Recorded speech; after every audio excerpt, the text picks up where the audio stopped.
നമസ്കാരം. Star weaver ആസ്ട്രോളജിയുടെ പുതിയൊരു അധ്യായത്തിലേക്ക് എല്ലാവരെയും സ്വാഗതം ചെയ്യുന്നു. ഇന്നത്തെ അധ്യായത്തിൽ അപൂർവ യോഗമായ ഗജകേസരി യോഗത്തെക്കുറിച്ചാണ് പറയുന്നത്.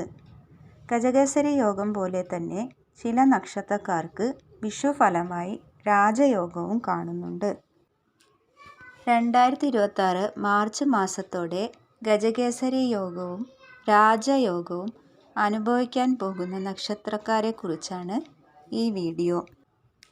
ജാതകപ്രകാരം എല്ലാ നക്ഷത്രത്തിനും ചന്ദ്രൻ്റെയും രാഹുവിൻ്റെയും സ്വാധീനം കൊണ്ട് പല ഗുണങ്ങളും ദോഷങ്ങളും ജീവിതത്തിൽ ഉണ്ടാകാറുണ്ട്. ജാതകത്തിൽ ചന്ദ്രൻ നിൽക്കുന്ന രാശിയുടെ കേന്ദ്രഭാഗങ്ങളിൽ, അതായത് 1, 4, 7, 10 വ്യാഴം വന്നു നിൽക്കുമ്പോഴാണ് കേസരി യോഗം കാണുന്നത്. 7ാമത്തെ ഭാവത്തിൽ ചന്ദ്രൻ ബലവാനായി നിന്നാൽ ഗജകേസരി യോഗം കാണപ്പെടും. ഒരു ജാതകന് ഗജകേസരി യോഗം അനുഭവപ്പെടണമെങ്കിൽ ചന്ദ്രന് നീചസ്ഥിതി ഉണ്ടാകരുത്. ഗജകേസരി യോഗം എന്നാൽ ഒരു സിംഹത്തെ പോലെ വാഴാൻ കഴിയും. അതായത് കാട്ടിലെ സിംഹം മറ്റുള്ള എല്ലാ ജീവികളെയും എങ്ങനെ ഭരിക്കുന്നു അതുപോലെ ആയിരിക്കും ആ ജാതകൻ്റെ ജീവിതവും. ഏറ്റവും സൗഭാഗ്യകരമായ യോഗങ്ങളിലൊന്നാണിത്. ഇത്തരം നക്ഷത്രക്കാർ പ്രൗഢമായ സംസാരങ്ങൾ കൊണ്ടും ബുദ്ധിസാമർഥ്യം കൊണ്ടും തൻ്റെ കഴിവുകൾ കൊണ്ടും ആളുകളുടെ ഇടയിൽ സ്ഥാനം ലഭിക്കും. ഗജകേസരി യോഗമുള്ള ജാതകന് സകല ദുരിതങ്ങളും മാറുന്നു, സർവ്വ ഐശ്വര്യങ്ങളും ജീവിതത്തിൽ ഉണ്ടാകുന്നു. ഗജകേസരി യോഗത്തിൽ ജനിച്ച ഒരാൾ 1000 പൂർണ്ണചന്ദ്രനെ കാണുന്നയാളാണ്. അതായത് 83 കൊല്ലവും 4 മാസവും ജീവിക്കുമെന്ന് സാരം. ഈ യോഗം കാരണം പലവിധ ആപത്തുകളിൽ നിന്നും അയാൾ രക്ഷപ്പെടുന്നു. വിഷുഫലമായി 2026 മാർച്ച് മാസത്തോടെ ഗജകേസരി യോഗം ആരംഭിക്കുന്ന ചില നക്ഷത്രക്കാരുണ്ട്. അതിൽ ആദ്യത്തെ നക്ഷത്രമാണ് അശ്വതി. അശ്വതി നക്ഷത്രക്കാർ ശാന്തത ഇഷ്ടപ്പെടുന്ന നാളുകാർ ആണ്. എല്ലാവരെയും അവർ അകമഴിഞ്ഞ് സഹായിക്കും. അശ്വതി നക്ഷത്രക്കാർക്ക് മാർച്ച് മാസത്തോടെ എല്ലാ സൗഭാഗ്യങ്ങളും ലഭിക്കും. ധനം വന്നു ചേരും, ലോട്ടറി ഭാഗ്യം, വിദേശത്ത് പോകാനുള്ള യോഗം എന്നിവ കാണുന്നു. ആഗ്രഹിക്കുന്ന എല്ലാ കാര്യങ്ങളും നടക്കും. വിഷ്ണു ക്ഷേത്ര ദർശനം നടത്തേണ്ടതാണ്. ശിവക്ഷേത്ര ദർശനം നടത്തി ശിവന് ധാര കഴിപ്പിക്കുന്നതും അത്യുത്തമമാണ്. അടുത്ത നക്ഷത്രമാണ് രോഹിണി. ഐശ്വര്യവും സ്ത്രീത്വവും തുളുമ്പുന്നവരാണ് രോഹിണി നക്ഷത്രത്തിൽ പിറന്നവർ. അവർ 2026 മാർച്ച് മാസത്തോടെ എല്ലാ ഭാഗ്യത്തിനും നേട്ടത്തിലേക്കും എത്തുന്നു. ആകർഷകമായ വ്യക്തിത്വം ഇവരുടെ പ്രത്യേകതയാണ്. രോഹിണി നക്ഷത്രക്കാർക്ക് ജീവിതത്തിൽ ഇന്നുവരെ പലവിധ രോഗപീഠകളും പ്രയാസങ്ങളും അനുഭവിക്കേണ്ടി വന്നിട്ടുണ്ട്.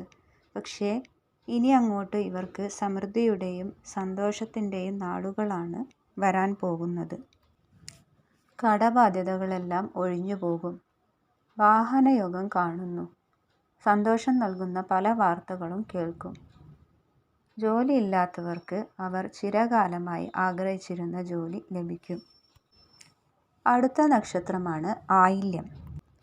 ആയില്യം നക്ഷത്രക്കാർ സൂര്യനെ പോലെ ഉദിച്ചുയരുന്നു. കലാ സാംസ്കാരിക രംഗത്ത് അവർ പല നേട്ടങ്ങളും നേടും. പൂർവിക സമ്പത്ത് അനുഭവിക്കാൻ യോഗം കാണുന്നു. വിദ്യാർത്ഥികൾക്ക് നല്ല കാലമാണ്. ഇവർ എഴുതുന്ന എല്ലാ പരീക്ഷകളിലും മികവ് പുലർത്താൻ കഴിയും. നാഗവുമായി ബന്ധപ്പെട്ട നക്ഷത്രമായതുകൊണ്ട് തന്നെ നാഗക്ഷേത്രത്തിൽ പലവിധ വഴിപാടുകൾ കഴിക്കുന്നത് ഇവർക്ക് നല്ലതായിരിക്കും. രേവതിയാണ് മറ്റൊരു നക്ഷത്രം. ആകർഷകമായ വ്യക്തിത്വവും നല്ല വാക്ചാതുര്യവുമുള്ളവരാണ് ഇവർ. രേവതി നക്ഷത്രക്കാർക്ക് വിദേശയോഗം കാണുന്നു. ലോട്ടറി, വാഹനയോഗം എന്നിവയും ഈ വർഷത്തിൽ ലഭിക്കാൻ സാധ്യതയുണ്ട്. വമ്പിച്ച സാമ്പത്തിക ലാഭം ഉണ്ടാക്കും. ഗൃഹനിർമ്മാണത്തിനുള്ള തടസ്സങ്ങളെല്ലാം നീങ്ങി ഭവനം ഉടൻ തന്നെ പണി പൂർത്തിയാക്കാൻ കഴിയും. അടുത്ത നക്ഷത്രമാണ് മകീരം. മകീരം നക്ഷത്രക്കാർക്ക് ശാന്തി, സമാധാനം, സൗഖ്യം എന്നിവ ഉണ്ടാകുന്നു. എല്ലാ ദുരിതങ്ങളും മാറി സുഖവും സമാധാനം ജീവിതത്തിലുടനീളം ഉണ്ടാകും. ഇവർ എടുക്കുന്ന എന്ത് തീരുമാനങ്ങളും ഈ വർഷം നടക്കുന്നതാണ്. മകീരം നക്ഷത്ര ജാതകൻ്റെ കുടുംബം രക്ഷപ്പെടും. ആറാമത്തെ നക്ഷത്രമാണ് അത്തം.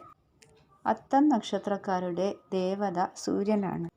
ഗജകേസരി രോഗം ഉള്ളതുകൊണ്ട് തന്നെ ഈ നക്ഷത്രക്കാർ കാണുന്ന സ്വപ്നങ്ങൾ ഈ വർഷം സാക്ഷാത്കരിക്കപ്പെടും. അത്തം നക്ഷത്രക്കാരുടെ മറ്റൊരു പ്രത്യേകതയാണ് അല്പം മാത്രം ഭക്ഷിക്കുന്നവർ ആയിരിക്കും. ഭദ്രകാളി ക്ഷേത്രത്തിൽ ദർശനം നടത്തുന്നത് നല്ലതാണ്. വളരെ കാലമായി ആഗ്രഹിച്ചിരുന്ന പലതും ഈ വർഷം നടക്കാൻ സാധ്യതയുണ്ട്.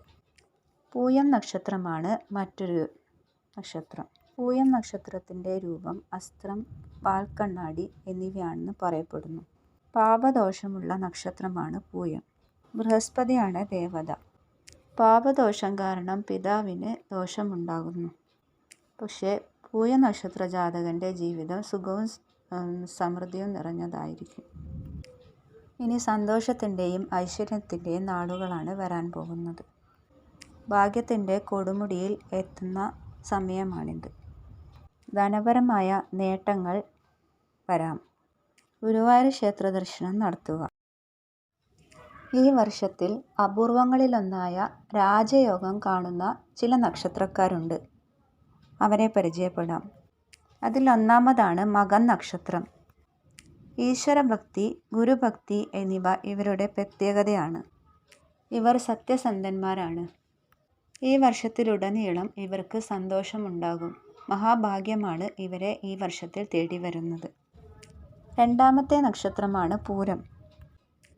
പൂരം നക്ഷത്രത്തിൽ പിറന്ന പുരുഷൻ എല്ലാം കൊണ്ടും ഉത്തമൻ എന്നറിയപ്പെടുന്നു. എല്ലാ ദുരിതങ്ങളും ഈ വിഷു മുതൽ അവസാനിച്ച് കുടുംബത്തിൽ സുഖവും സമാധാനവും വരാൻ പോകുന്നു. പൂരം നക്ഷത്രക്കാരുടെ വീടുകൾ ഐശ്വര്യസമൃദ്ധമായിരിക്കും.